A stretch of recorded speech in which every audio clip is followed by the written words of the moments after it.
Blood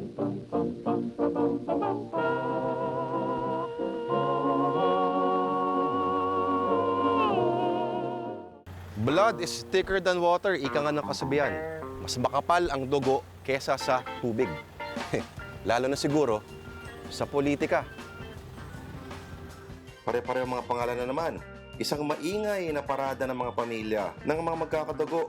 At alam naman natin ang papel na ginagampanan ng pamilya sa lipunan at kasaysayan.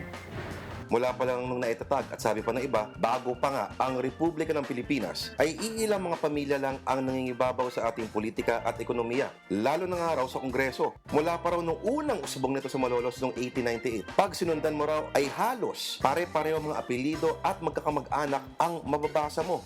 At lalo na sa negosyo. Nga naman, sino pa ba ang pagtitiwalaan mo kung di ka pamilya mo, di ba? Kaya nga marami sa mga pangunahing korporasyon sa Pilipinas ay pag-aari ng mga pamilya. Teka, ano to? Parang rilo lang o alahas na pinapamana? Hindi ba? O parang tradisyon na sa pamilya na kunwari, may mga pamilya na mga puro doktor o mga abogado, di ba? O basketball player.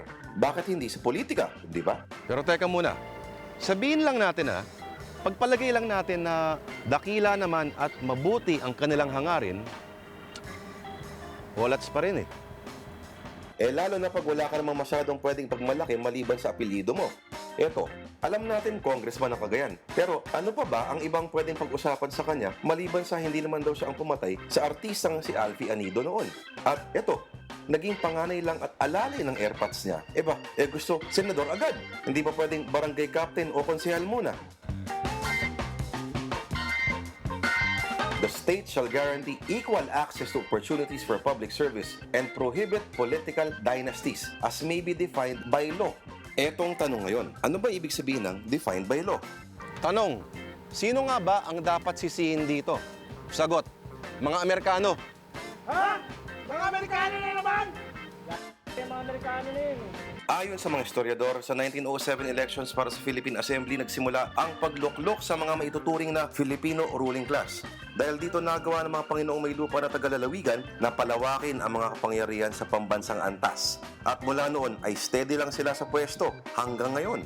Sa simula pa lang kasi ang eleksyon noon ay limitado lang sa mga edukado at may kayang mga Pilipino o yung mga nagbabayad ng buwis. Sa unang halalan sa ilalim ng kolonyal na gobyerno ng Amerika, sa 7.6 million na populasyon ng Pilipinas noong 1907, 1.4% lang ang rehistrado. At hindi lang yon. Mula 1916 hanggang 1935, mga lalaki lang na marunong bumasa at sumulat ang pwedeng bumoto at pwedeng tumakbo.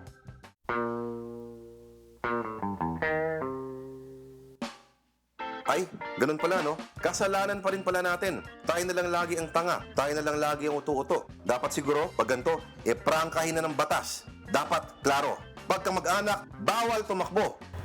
Kaya nga na-imbento yung party list system Kaso, yung isang sistema na maganda dapat yung intensyon, nabababoy. Para sa mga walang kapangyarihan at walang boses sa batas. Tulad nito mga to. Pero take note, ang showbiz at ang sports ang naging isang bagong tulay para magkaroon ng isang panibagong uri ng mga dinastiya. Eto nga, tatakbong congresswoman sa Cebu. Magnanakaw! Nadia Montenegro! Magnanakaw ka! Ka! Ay nako, mukhang wala rin naman tayong magagawa. Ano naman? Wala talaga Gagawin mo. Oo, mukhang hindi na natin maaalis-alis ang konsepto ng monarkiya sa ating kamalayan. Mukhang di tayo nawala sa pagkahumaling sa mga hari, mga datu, raha, mga sultan at kung ano-ano pa. At kahit hindi natin sinasabi, ganito ang turing natin sa pambilang ito. Tingnan mo, paano ba siya nakarating dito? Halos wala naman siyang ginawa sa Kongreso at sa Senado. Hindi ba nagsimula ang lahat dito at dito at ito? Hindi ba siya isang ganap na reyna? Hindi ba? Queen of all media. I'm now the good girl and ako na yung quiet Aquino ngayon. Dati ako yung pinagsasabihan na, shh! Ba, royalty nga.